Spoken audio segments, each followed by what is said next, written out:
Let's remind you what's on the front pages of those papers. And the Telegraph says that the Prime Minister is refusing to drop opposition to a third runway until after the next election. The Financial Times adds Mr Cameron's deputy, Nick Clegg, doesn't want expansion at Heathrow. The Guardian leads with Mr Clegg saying Britain's wealthy should pay an emergency tax to avoid a breakdown in social cohesion during the recession. The Eye says unemployed school leavers must be prepared to work for free for 3 months with charities or face losing their benefits. The Express has a story about a new gadget that could help beat arthritis. The Mail has an interview with a health expert calling for statins to be given to all over 50s. The Times continues its Olympics souvenir edition cover with a picture of Paralympics runners preparing for the Games. While the Independent says one of the Paralympics sponsors, Atos, faces accusations of classifying seriously sick people as suitable for work. The Sun features one Paralympian, a soldier who was declared dead 5 years ago after a blast in Afghanistan, but survived. The Mirror says a court heard how a policeman beat up his ex-lover to try to kill her unborn baby. And the Star has a story about a Big Brother contestant. Well, I think the one you want to start with today is the Eye newspaper and its story, which is a good talking point. The young must work for free or lose their benefits. And this is about the idea that unemployed school leavers should spend 3 months unpaid work, not with a certain supermarket, but with charities. Good idea, David? Yeah, well, this is Chris Grayling, the Employment Minister, with the latest policy in the crackdown on benefits culture. And he's saying that anybody who hasn't under the age of 24, between the age of 18 and 24, who hasn't held a job for 6 months or more should do 3 months unpaid work. And that consists of 30 hours a week working for charities such as Meals on Wheels, charity shops, that sort of thing, care homes, and then 10 hours a week job hunting. Now there will be a bit of a backlash from Labour, I would guess, on this, who may suggest that you know, it's cracking down on people who can't get jobs in a difficulty when you've got 1 million young people unemployed. But what I think Chris Grayling is trying to do here is break this sort of, he uses the word something for nothing culture, where people, there's a lot of young people, particularly in some estates, who just go straight from school onto the dole, never get a job and get hooked on unemployment and benefits culture. And Nabila, what's your thoughts about it? I mean, do you have concerns about the fact that it says here ministers deny that it's slave labour? Some people will be concerned that it's essentially making these people do something they don't want to do. Well, I think it's a reheated version of the work for free for supermarkets. I very much think so, and I think it's unfair to expect from young people to work for free, essentially. You know, a lot of them come out with degrees from universities, and they expect, they want to move on with their lives. They have, plans to, to get on the property ladder, for example, to, they want to plan ahead the future. But is it these people that this scheme would affect? Is it not those who are literally going from school straight onto benefits, who don't seem to be taking part in society, or a lot of people would say aren't trying to find work? I think it hits the underprivileged the most, because obviously middle class kids are the ones who can take a year off. Often they go on a gap year, they travel the world, and they have wealthy enough parents to look after them and even pay for, either further education in the higher education system, or even, help in paying for their rent and assist them in many ways. But those who are going to suffer the most are those who do not have access to that kind of help because of the lack of private means, effectively. Nabila's right here. The middle class kids already do all this work. They go into internships and so forth. They get up and go sometimes. And there's a lot of kids who do need a bit of a kick up the backside, frankly, to find work. And I think this is aiming at some of those lesser educated kids who may just go onto the dole. There are some families where 3 generations of people have never ever worked. And what's it's interesting in this article inside, Simon Walker of the Institute of Directors is saying that it makes them more attractive to employ if they've shown they've got the get up and go to try and do some work. I don't think it'll do too much harm here. He's only asking for 3 months work after all. He's not asking them to work for the rest of their lives for free, but he's trying to get them into the work habit. And there are studies which show that if you haven't worked by the age of 25, the chances you've ever getting a job are virtually zero. Indeed. The danger, though, is to go from one free internship to the next, and that's what you don't want to generate. And then you sort of facing charges of exploitation of young people, etc. Indeed. Let's take a look at a slightly jollier subject, the front of the sun. This is the Paralympics, which is, of course, starting tomorrow night. It's the opening ceremony. You've got a pull-out souvenir guide. Yeah, well, if young kids are sitting on their backsides worrying and saying, oh, poor me, I can't get a job, you've got to really look at this, at these people at the Paralympics. There on the front page, we've got a soldier who was declared dead 5 years ago after a Taliban bomb attack, age 34, lost both legs, and look at him, he's out there, he's going to be a hero, this guy, whether he wins or loses. We've got a 24-page pull-out inside tomorrow. I tell you, when you read it, it brings a lump to your throat, and you'll never complain about any ailment you have again. I mean, there's soldiers, incredible stories, soldiers have had their limbs blown off who are going out for glory for the country, and there's people like Eleanor Simmons, who was born with a medical condition. She's swimming. There's a builder who took a shortcut across a railway line, got his leg stuck, and it was sliced off by a train. He is now taking part in the Olympics. And there's a great story in there about a young lad who was in the Everton youth team with Wayne Rooney, and he suffered a life-changing moment, and now he can't play football anymore, but he's in the Paralympics. All of these people are amazing people, and it's going to be great. It's going to be a great occasion, I think. And of course, during the Olympics, so many people became our heroes and heroines, didn't they? You just wonder how much more excitement there's going to be about these people who really achieved such a great deal already to get to this stage. Well, absolutely, but it has to be said that the Sun has done an amazing job in putting together a collection of quite impressive and extraordinary characters, and you know, we have to bear in mind that, you know, it features, for example, ex-soldiers who were fighting in very dangerous parts of the world, in hotspots effectively, who are now going to compete at the highest levels, you know, with being effectively impaired in many ways. And there's an interesting fact that in fact the Paralympics were initially started for World War II veterans. So that's a very interesting aspect. So of course tonight it all started at Stoke Mandeville, didn't it? And tonight we've seen the 4 flames from 4 different parts of the UK being brought together here to light the cauldron, and that flame now from there is now being carried on foot and on various means of transport all the way from Stoke Mandeville down to the Olympic Village for the Paralympic opening ceremony tomorrow night. And let's take a look at one of the other papers now they're covering it. The Times has also got the Paralympics on the front page. There's a really striking image there of it's got everything on it. It's got the Paralympic logo, it's got the Union flag, and obviously reflecting exactly what these structures do and how this is going to help one Paralympian hopefully win some gold for Britain. This is a bit like the Times were doing during the Olympics, this sort of, I haven't seen the full paper, but it looks like it's one of those fold over wrap rounds which they would do with great success during the Olympics. Look forward to seeing that in its full glory tomorrow. I think we're all on a bit of a downer following the success of the Olympics, and this is an extra opportunity to experience all the excitement and the brilliancy of athletes competing at the highest level again. We did wonder whether you could ever top the Olympics, and I have a feeling this could be a very close run thing. Brilliant.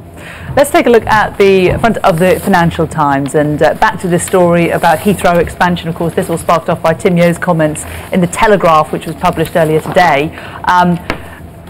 Now Nick Clegg is adding his voice and saying that the Lib Dems have always said that they would not be in favour of Heathrow expansion, and he's adding his voice to it. What are your feelings about Tim Yeo's comments, Nabila? Well, I think leaving men and mice to one side, it doesn't really come as a surprise that Clegg is adding his no vote to Heathrow expansion, and he's effectively I mean, the article says that Nick Clegg rushed to the aid of Transport Secretary Justine Greening yesterday, vowing the coalition would stick to its agreed policy of blocking a third runway in Heathrow. And it's an indication that it was always the deal, the agreement in the coalition.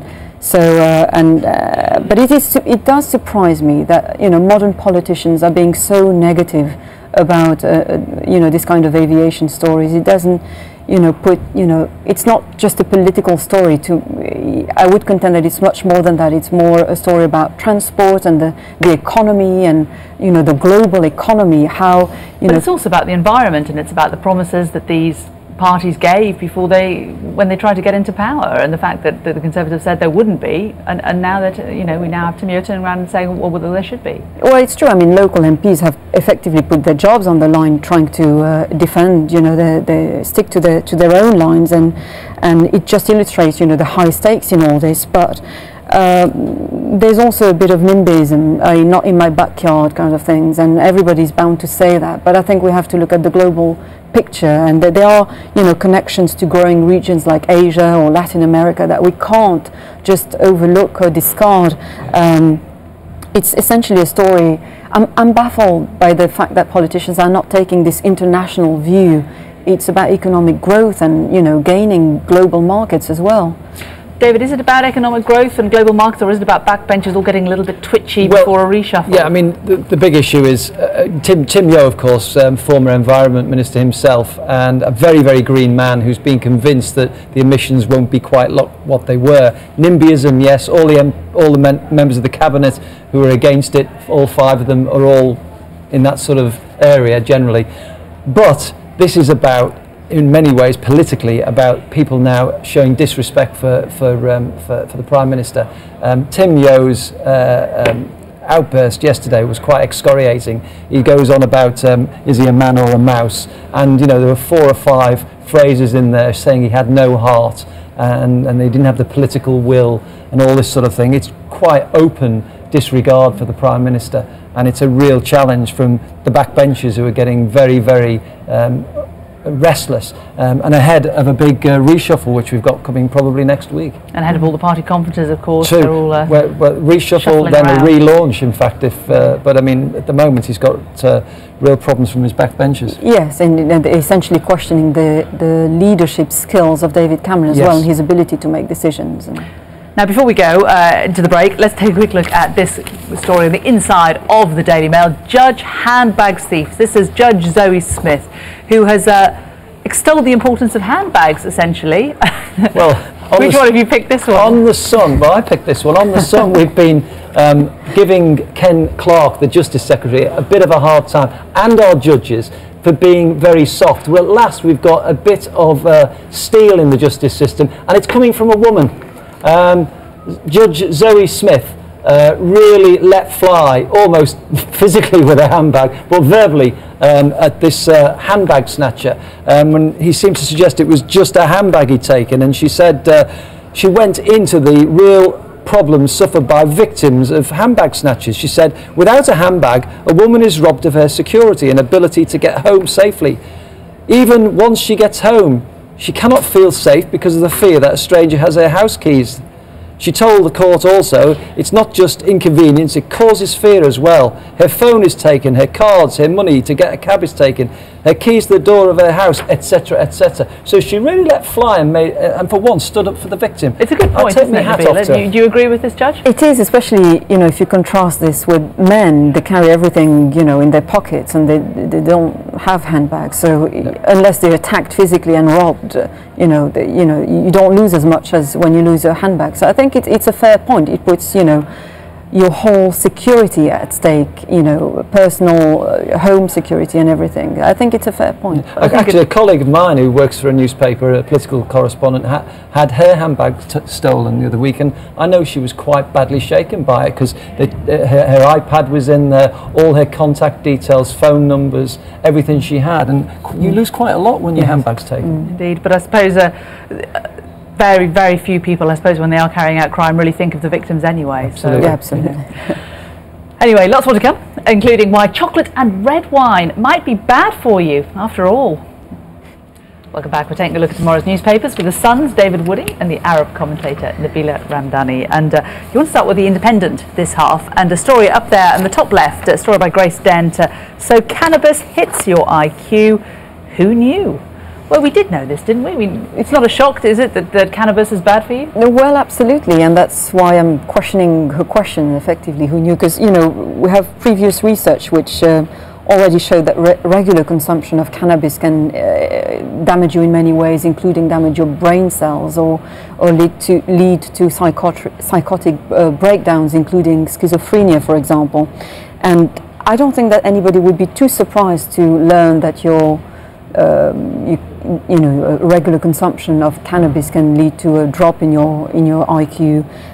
You know, it's a brain-related story, and if you ever met anybody who's on drugs, including cannabis, then you have to agree that they're not always as acting as sensibly as they might while clean.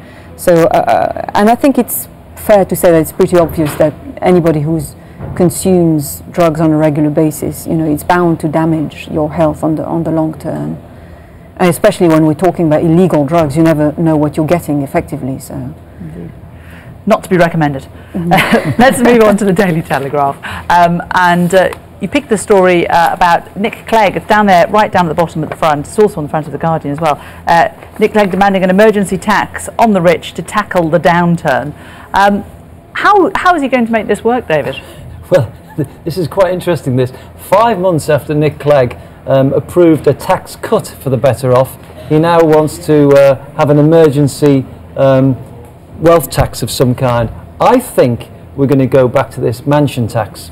They keep trying to resurrect this mansion tax, which is, of course, a tax on people who own a house over, they've moved the goalposts, £1 million or £2 million.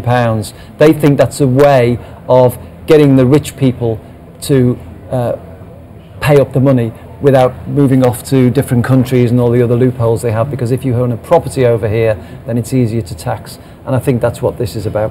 yeah, that's right. That's a tax on wealth and not on income. That's the main. How much is this about Nick Clegg sort of flexing his muscle in advance of the conferences, really? Well, and, setting out some of the things that are going to be. This is clearly going to be on the Lib Dem. One of his. He's teeing up a speech, I would guess, for the conference. He's had his legs cut from underneath him on two things that he wanted to bring for his legacy. One of them was the AV referendum. Remember that? The voting reform, the thing the Lib Dems have been going on for years. He finally gets the referendum on it and loses. So he then asks for the other thing he wanted, which was House of Lords reforms. But that's all been kiboshed by the Tory backbenchers, again, showing disrespect for their Prime Minister, who don't want it. So he's got to try and get some kind of legacy, and this is probably the way he's looking for it next. And he needs to win back some support from the Lib Dems as well. Is he trying to make himself more palatable to Labour in case of a potential alliance with the Labour Party? I don't think Nick Clegg will be here for a Labour alliance if it comes to one, but we shall see. That's a bit harsh. Let's take a look at some of the inside pages. And one of the things that you saw was this. These are fantastic pictures on the inside of the Mail. The mountains of Mars, the bleak grandeur of the red planet is captured by NASA's robot, NASA's £1.6 billion robot. A photograph taken by Curiosity. And these are really remarkable images, aren't they? When you think when this craft landed and we weren't sure whether it would actually land successfully, and real worries about what it would actually achieve.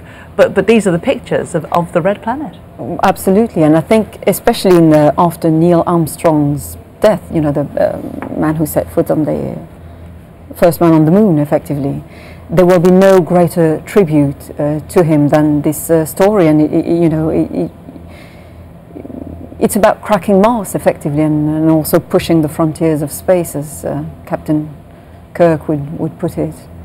And also, people now even talking about the fact that it will be within our lifetime that somebody already born on this planet potentially will set foot on Mars, they believe. Yeah, it's amazing. What's great, I think, is that these pictures are far better quality than what we saw in the moon landings. If we had the technology we have today, what makes the moon landings even more amazing, they did it, with an elastic band and it's amazing they got any pictures at all. But the pictures from that moon landing, even when we see them enhanced today, are quite grainy and not very clear. These are fantastic. The quality of that, and it really is the red planet, and you really get a feel of what Mars is like. What I find interesting there is also the sky it's clearly got. Whether it's got an atmosphere or what, but the sky seems... It's very grey. Yeah, it's a bit like Britain in August. It's not black, is it? We see the moon, it's a black sky. It clearly looks like a planet. It's fabulous. Now, another story inside on the Mail. Chocolates and red wine may not be as good for you as we thought. Oh no, there's people putting their chocolates back in the box across the country as we speak. Well, it's a bad news story, this.